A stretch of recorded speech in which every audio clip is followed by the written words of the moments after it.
베냐민 자손 외에 이스라엘 사람으로서 칼을 빼는 자의 수는 40만 명이니 다 전사라. 이스라엘 자손이 일어나 베델에 올라가서 하나님께 여쭈어 이르되 우리 중에 누가 먼저 올라가서 베냐민 자손과 싸우리이까? 하니 여호와께서 말씀하시되 유다가 먼저 갈지니라 하시니라. 이스라엘 자손이 아침에 일어나 기브아를 대하여 진을 치니라. 이스라엘 사람이 나가 베냐민과 싸우려고 전열을 갖추고 기브아에서 그들과 싸우고자 하매 베냐민 자손이 기브아에서 나와서 당일에 이스라엘 사람 2만 2천 명을 땅에 엎드러뜨렸으나 이스라엘 사람들이 스스로 용기를 내어 첫날 전열을 갖추었던 곳에서 다시 전열을 갖추니라. 이스라엘 자손이 올라가 여호와 앞에서 저물도록 울며 여호와께 여쭈어 이르되 내가 다시 나아가서 내 형제 베냐민 자손과 싸우리이까? 여호와께서 말씀하시되 올라가서 치라. 그 이튿날에 이스라엘 자손이 베냐민 자손을 치러 나아가매 베냐민도 그 이튿날에 기브아에서 그들을 치러 나와서 다시 이스라엘 자손 18,000명을 땅에 엎드러뜨렸으니 다 칼을 빼는 자였더라. 이에 온 이스라엘 자손 모든 백성이 올라가 베델에 이르러 울며 거기서 여호와 앞에 앉아서 그날이 저물도록 금식하고 번제와 화목제를 여호와 앞에 드리고 이스라엘 자손이 여호와께 물으니라. 그때에는 하나님의 언약궤가 거기 있고 아론의 손자인 엘르아살의 아들 비느하스가 그 앞에 모시고 섰더라. 이스라엘 자손들이 여쭈기를 우리가 다시 나아가 내 형제 베냐민 자손과 싸우리이까 말리이까? 여호와께서 이르시되 올라가라. 내일은 내가 그를 네 손에 넘겨주리라 하시는지라.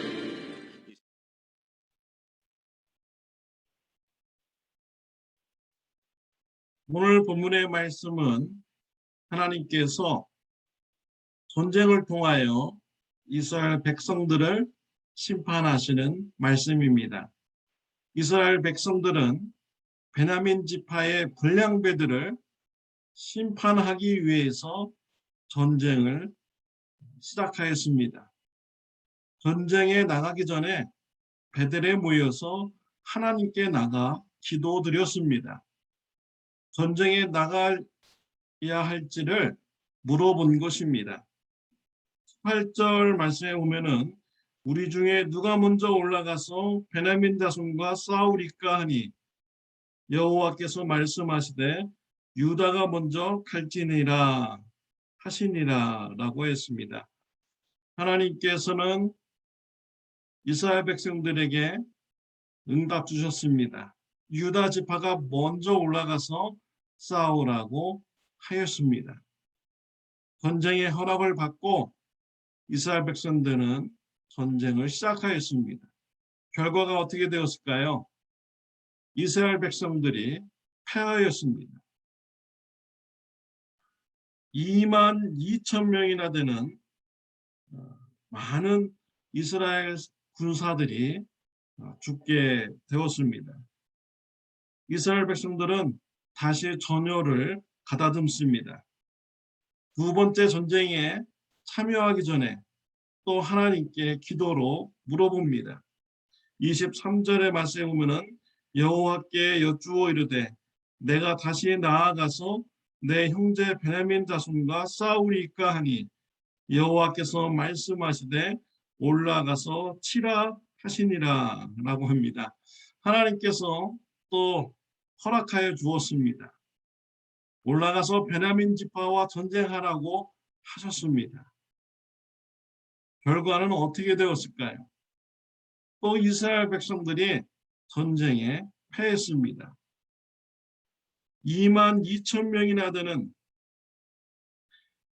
1차 전쟁에서 이렇게 많이 죽었는데요. 2차 전쟁에서는 18,000명이나 죽게 되었습니다. 이해가 되지 않는 상황입니다. 하나님께 분명히 기도로 아뢰었고 응답받았습니다. 그런데 두 번씩이나 전쟁에 패하게 된 것이죠. 이스라엘의 죽은 군사들의 숫자는요, 베냐민 군사의 숫자보다 더 많이 죽었습니다. 정말 2배 가까이는 안 되지만 2배, 1배 이상으로 많은 이스라엘 군사들이 죽게 된 것이죠. 이런 상황을 이스라엘 백성들이 어떻게 받아들였을까요? 정말 이해가 되지 않는 상황입니다. 이스라엘 백성들은 하나님과의 관계에서 그 문제를 찾았습니다. 26절 말씀에 보면은 그날이 저물도록 금식하고 번제와 화목제를 여호와 앞에 드리고라고 했습니다. 2번째 전쟁에서 패했을 때 고민하다가 그들이 깨달아 알게 됩니다. 그래서 그들은 하나님 앞에 나아가서 금식하였습니다. 번제를 드렸습니다. 화목제를 드렸습니다. 이유가 무엇입니까? 원인이 무엇입니까? 이스라엘 백성들이 타락한 이런 죄 때문이 그런 것이죠.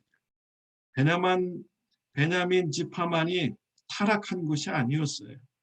이스라엘 모든 지파들이 다 타락한 것입니다. 그것을 전쟁을 통해서 깨달아 알게 된 것이죠. 레위인 사람이요, 첩을 두고 살아도 아무 흠도 되지 않는 그런 사회의 분위기였습니다. 얼마나 이스라엘이 타락해 있는가를 보여주는 것이죠. 또 레위인이 미가의 집에서 한 가정의 제사장이 되었어요. 미가가 하나님을 섬긴다고 하면서 우상을 만들었고요.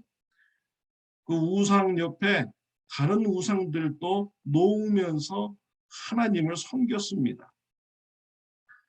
미가의 잘못된 신앙을 제사장이 보았음에도 불구하고 책망하지 않았죠.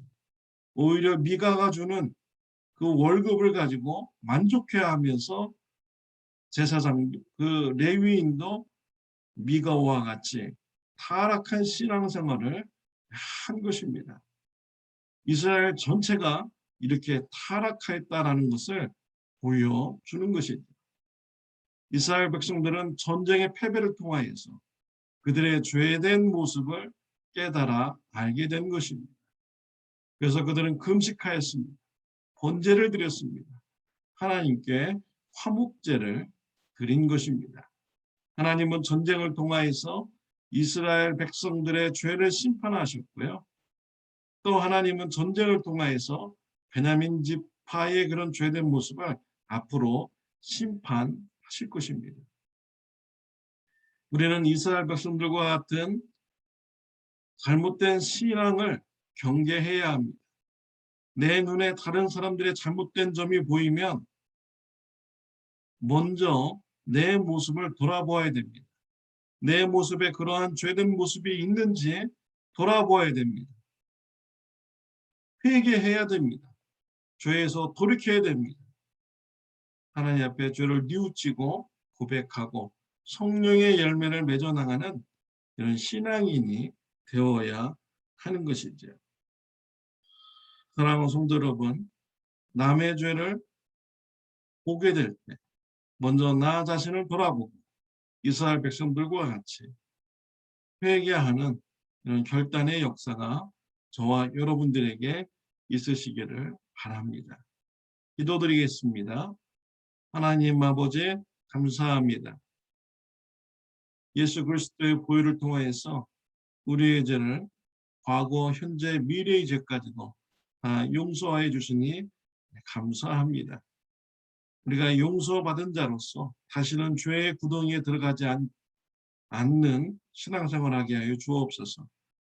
나 자신을 늘 돌아보게 해주시고 죄된 모습이 있으면 예수님의 보혈의 피를 붙잡고 죄를 고백하고 뉘우치는 성화의 삶을 살아갈 수 있도록 인도하여 주옵소서.